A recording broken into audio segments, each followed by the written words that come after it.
नाव शिवम तानाजी मगदूम. मी कोल्हापूरहून बिलॉंग करतो आणि मी ह्या गेल्या नृत्य क्षेत्रामध्ये गेले 13 वर्ष झाली कार्य करत आहे. आता तुम्ही म्हणत असाल की हा दिसतो एवढासा 13 वर्ष कसं काय बोलतो, थोडंसं मिसमॅच होते ना. तर मी माझ्या वयाच्या 5व्या ते 6व्या वर्षापासून या नृत्य क्षेत्रामध्ये काम करतोय आणि लोककला लोकनृत्य ह्या माध्यमातून मी माझा प्रवास चालू केला होता. जसं की सगळे लोक स्टार्ट करतात ॲन्युअल फंक्शन, सगळ्यांना तर माहितीच असेल, गॅदरिंग, ॲन्युअल फंक्शन्स, टी व्हीमध्ये बघून डान्स. मी पण अशीच सुरुवात केली होती काहीशी माझ्या आईबाबांच्यामुळे मेन म्हणजे. आणि माझी सुरुवात अशी झाली की 5-6 वर्षापासून मी एकतर डान्स करतोय आणि आज इथंपर्यंत पोहोचलोय की 26 जानेवारीमध्ये आपला जो चित्ररथाचा प्रवास होता, जो आपला महाराष्ट्राकडून मी तिथं रिप्रेझेंट केलं होतं चित्ररथासाठी. तर तब्बल 33 राज्य होते तिथं चित्ररथासोबत. त्यामध्ये आपल्या महाराष्ट्राचा प्रथम क्रमांक आलेला आहे. त्यामध्ये मी पार्टिसिपेट होतो आणि मला ह्याचा खूप अभिमान आहे की तब्बल 10 वर्षानंतर आपल्या महाराष्ट्राला गोल्ड मेडल मिळालं. आणि तिथे फक्त छोटीशी खंत होती की 2 वर्ष तिथे आपला टॅब्लो नव्हता, काहीशा कारणांमुळे आपला नंबर येत नव्हता किंवा काही गोष्टी होत्या त्यामुळे. पण ह्या वर्षी पश्चिम महाराष्ट्रातून ही संधी आम्हाला मिळाली. सातारा, कोल्हापूर ह्या कलाकारांना संधी मिळाली आणि तिथे जाऊन आपल्या महाराष्ट्राचा आपण पूर्ण देशामध्ये झेंडा लावला. याचा मला खूप खूप अभिमान आहे. आणि याचबरोबर मी गेले 13 वर्ष झाली विविध लोकसंस्कृतिक कार्यक्रमामध्ये काम करतो. जसे की असेल राष्ट्रीय सांस्कृतिक महोत्सव. आता रिसेंटली 1-2 वर्षापूर्वी G20चे लोक आपल्या पुणे आणि मुंबईमध्ये आले होते रिसर्चसाठी. तर तिथे आपली संस्कृती मी प्रदर्शित केली आहे आपल्या महाराष्ट्राकडून. आणि विविध अशा प्रोग्राममध्ये, कल्चरल प्रोग्राममध्ये मी कोल्हापूरमध्ये एक संस्था आहे श्रीजा फाउंडेशन नावाची, त्यामध्ये मी टीम मॅनेजर म्हणून काम करतो. आणि प्लस सांस्कृतिक मंत्रालयामार्फत जे ऑल ओव्हर इंडियामध्ये जे स्टेट्स असतात त्यामध्ये मी परफॉर्म करतो. प्लस त्यांची कन्सेप्ट अशी आहे की संस्कृतीची देवाणघेवाण, म्हणजे आपली संस्कृती आपण तिथे जाऊन दाखवायची आणि त्यांची संस्कृती आपण घ्यायची.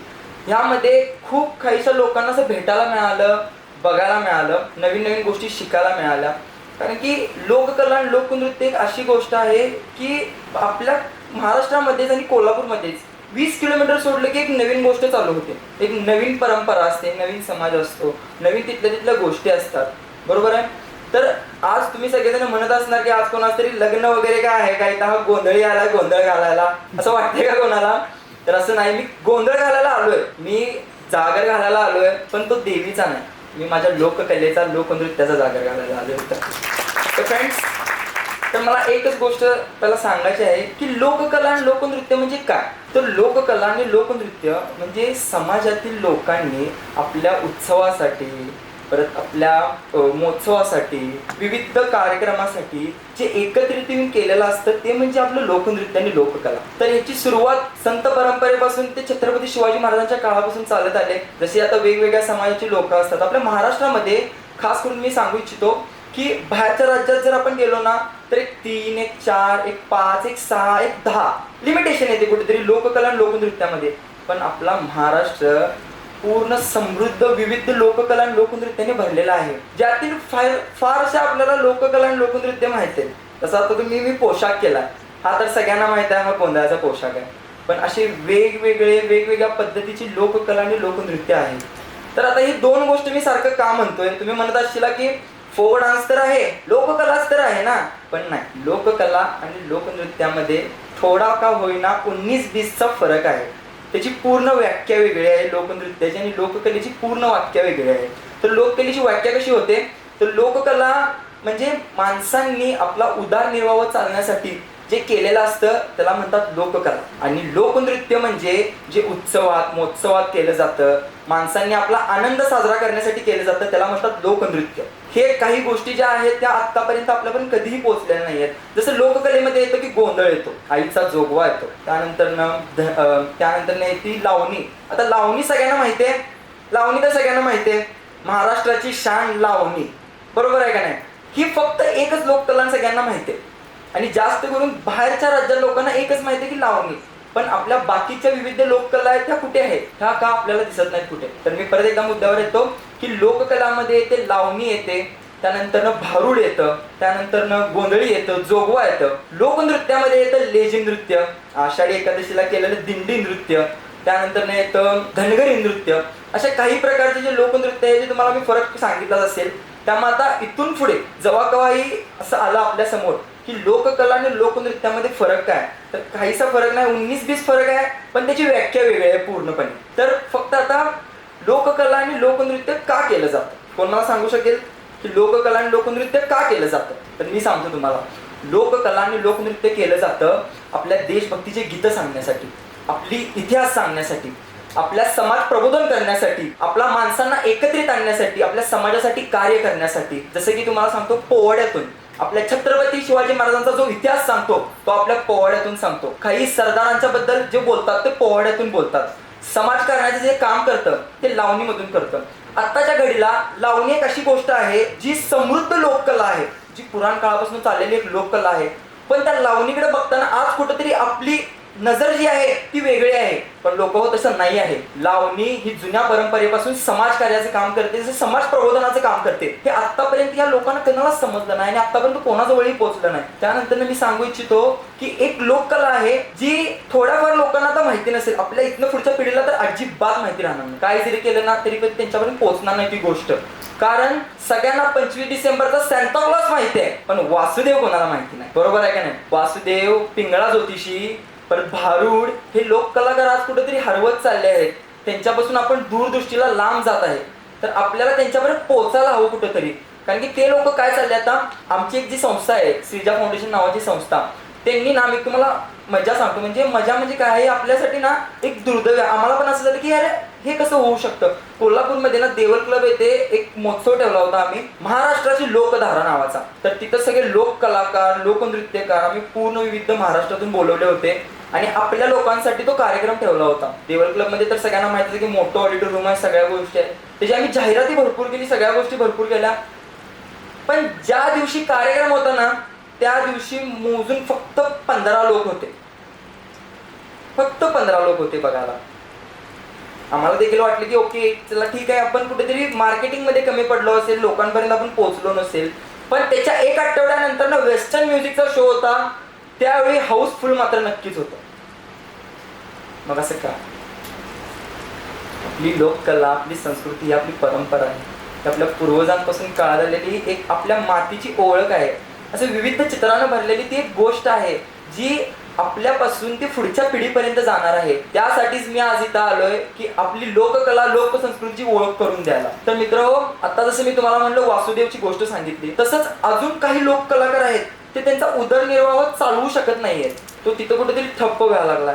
तर मी असं म्हणत नाही की प्रत्येकाने येऊन लोककला करावी, लोकनृत्य करावं. तर लोककला आणि लोकनृत्य 3 गोष्टींमध्ये प्रसारित झालेला आहे. एक म्हणजे लोककला, त्यामध्ये येतं डान्स हा येतो. त्यानंतर येतं लोकसंगीत, त्यामध्ये येतं सिंगिंग, आणि लोकनाट्य त्यामध्ये येतो म्हणजे नाटक. ओके, तर आपण ते फक्त करायला जायचं हे म्हणजे आपली प्रसिद्धी नाही आहे. आपण त्या लोकांना प्रोत्साहन देणं, त्यांच्या पाठीमागे आपण कुठेतरी एक आपलं पाऊल उचलणं. जिथं आता लोककलेचे प्रोग्राम आहेत, लोकनृत्याचे प्रोग्राम आहेत, तिथं आपण जाऊन आपली उपस्थिती लावणं. आपण जसं सोशल मीडियावरती आपण कंडक्ट करतो तसं कुठेतरी आपण त्यांना अप्रोच करणं. आत्ताची युवा पिढी कुठे ना कुठेतरी वेस्टर्न कल्चरकडे जास्त आकर्षित होत आहे. आत्ता मला मान्य आहे की अपडेटच्या जगात तिथे आकर्षित होणं गरजेचं आहे, मीही होतो. पण आपण आपला मूळ विसरून नाही ना चालणार. आपण आपल्या रूटशी जर कनेक्टेड असलो तरी ते वरती झाड मोठं होणार, मग त्याला पानं फुटणार, मग त्याला फळं लागणार. बरोबर आहे की नाही? तर ह्यासाठी आपण आपल्या रूटशी कनेक्टेड राहणं सगळ्यात गरजेचं आहे. आणि मेन मुद्दा म्हणजे की आपण आपले रूट जर विसरलो ना तर इथनं पुढची जी पिढी येईल ना तिथपर्यंत पोहोचणं हे सगळ्यात अवघड आहे. आता आपलं प्रोफेशन आणि आपलं कला ही कशी जोपायची, तर कलेपासून मी प्रोफेशनपर्यंत पर्सनली माझा प्रवास सांगतो. मी माझ्या कलेमधून भरपूर काही अशा गोष्टी शिकलो. ते म्हणजे पहिला शिकलो मी डिसिप्लिन, एकाग्रता, लक्ष केंद्रित करणे आणि आपल्या मातीची ओळख. या सगळ्या गोष्टी शिकून मला माझ्या कलेने बनवलं, ते म्हणजे एक चांगला विचारधारी माणूस. माझा हा संकल्पना आहे, माझ्या संस्थेची हा संकल्पना आहे की लोकांपर्यंत आपली लोककला कशी पोहोचवणे. मग त्यासाठी आपल्याला काय काय करावं लागतं हे देखील तुम्हीही करू शकता. जसं मी तुम्हाला म्हणलो की लोकांपर्यंत जाऊन तुम्ही पोहोचू शकता, त्यांना आपण थोडंसं कुठे ना कुठेतरी मदत करून त्यांना प्रोत्साहन देऊ शकता, त्यांना नवीन स्टेज देऊ शकता. आता हा रंगमंच आहे, हा रंगमंच आमच्या कलाकारांचा जीव की प्राण आहे. आम्हाला असं होतं की आपल्या श्वासाचा शेवट व्हावा तर या रंगमंचावर व्हावा. कारण की या रंगमंचाने ना खूप साऱ्या गोष्टी दिल्या आम्हाला, खूप साऱ्या गोष्टी शिकवल्या. त्यांना आमचं पडतळ बघितलं, उचलतं बघितलं, त्यांना आमचे जिंकणं बघितलं, हारणं बघितलं, सगळ्यांनी साथ सोडली. पण हा रंगमंच कधी सोडला गेला नाही आपल्यापासून. तो आपल्या हृदयाशी, आपल्या प्रेरणेशी, आपल्या कलेशी, आपल्या माणसाशी कायम जोडलेला राहिला. हा म्हणजे आपला रंगमंच आहे.